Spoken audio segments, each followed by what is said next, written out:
Hello नमस्ते सधैँ मैले नयाँ भिडियो लिएर उपस्थित भएको छु। आजको भिडियोमा भेपरेसो लक्स क्यू पड लिएर आएको छु। आज चाहिँ यो पडलाई चाहिँ हामी डिसेम्बल गर्न जाँदैछौँ। यो कसरी इजी तरिकाले डिसेम्बल गर्ने भनेर चाहिँ मैले यो भिडियो लिएर आएको हुँ र मेरो भिडियो कस्तो लाग्छ प्लिज लाइक कमेन्ट र सेयर गरिदिनु होला। साथै नयाँ भ्युअर्सहरु मेरो च्यानल भिजिट गर्दै हुनुहुन्छ भने मेरो च्यानल चाहिँ सब्स्क्राइब पनि गरिदिनु होला। साथै बेल आइकनलाई पनि प्रेस गरिदिनु होला। कस्तो भिडियो हजुरलाई चाहिन्छ प्लिज कमेन्ट पनि गरिदिनु होला। भेपरेसो लक्स क्यू पडलाई चाहिँ डिसेम्बल गर्नुभन्दा अगाडि चाहिँ मेरो च्यानलको सानो प्रोमोपछि चाहिँ हामी यसलाई सुरुवात गरौँ है त।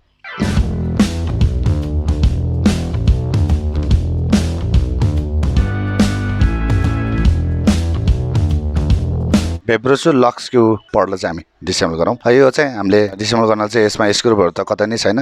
त्यही कारणले चाहिँ यसलाई चाहिँ हामीले यो फ्रन्ट र ब्याक साइडको यो जुन कभरलाई चाहिँ रिमुभ गर्नुपर्ने हुन्छ। म्याक्सिमम पडहरूमा चाहिँ फ्रन्ट साइडबाट नै ओपन हुन्छ भने यसमा चाहिँ हामी ब्याक साइडबाट गरौँ, किनभने यसमा भित्र स्क्रू हुनसक्छ। त्यही कारणले हामी यसबाट ओपन गरौँ।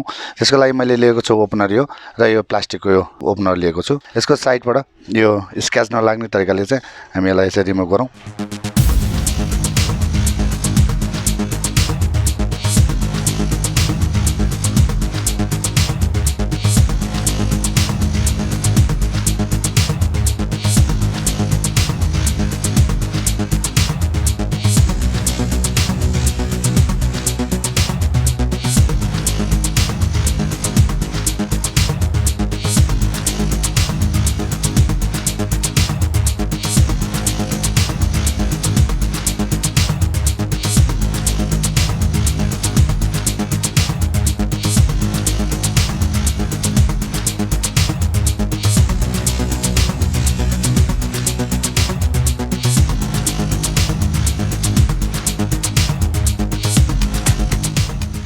कभरलाई रिमुभ गऱ्यौँ। गरिसकेपछि अब यसमा स्क्रू कतै छ?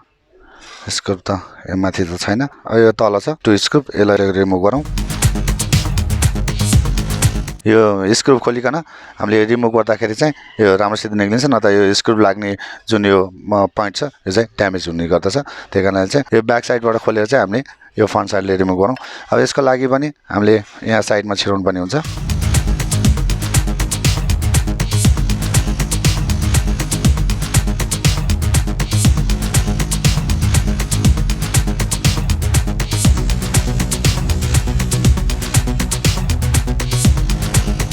साइडको पनि हामीले रिमुभ गरौँ। यसलाई नै रिमुभ गरौँ। यो ट्युजरले यो रिमुभ गरौँ।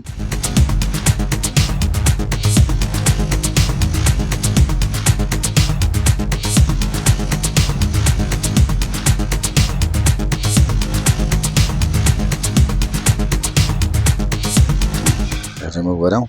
यो चाहिँ इजी तरिकाले चाहिँ यो बाहिर निक्ल्यो। यसलाई साइडमा राखौँ। यसमा चाहिँ यो चार्जिङको भाग रहेछ नि, यो बोर्ड भइहाल्यो।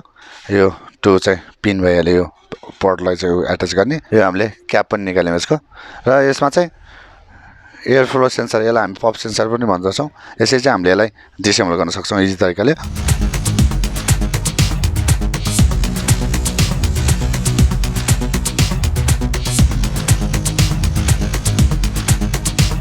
यसरी चाहिँ हामीले भेपरेसो लक्स क्यू पडलाई चाहिँ इजी तरिकाले चाहिँ डिसेम्बल गर्न सक्छौँ भन्दै मेरो भिडियो कस्तो लाग्छ प्लिज लाइक कमेन्ट र सेयर गरिदिनु होला। साथै नयाँ भ्युअर्सहरु मेरो च्यानल भिजिट गर्दै हुनुहुन्छ भने मेरो च्यानल चाहिँ सब्स्क्राइब पनि गरिदिनु होला। साथै बेल आइकनलाई पनि प्रेस गरिदिनु होला र कस्तो भिडियो चाहिन्छ प्लिज कमेन्ट पनि गरिदिनु होला। भेपरेसो लक्स क्यू पडलाई चाहिँ इजी तरिकाले चाहिँ हामीले डिसेम्बल गऱ्यौँ भन्दै अर्को भिडियोमा चाँडो भेट्ने बाचा गर्दै यो भिडियोबाट चाहिँ म बिदा लिन चाहन्छु।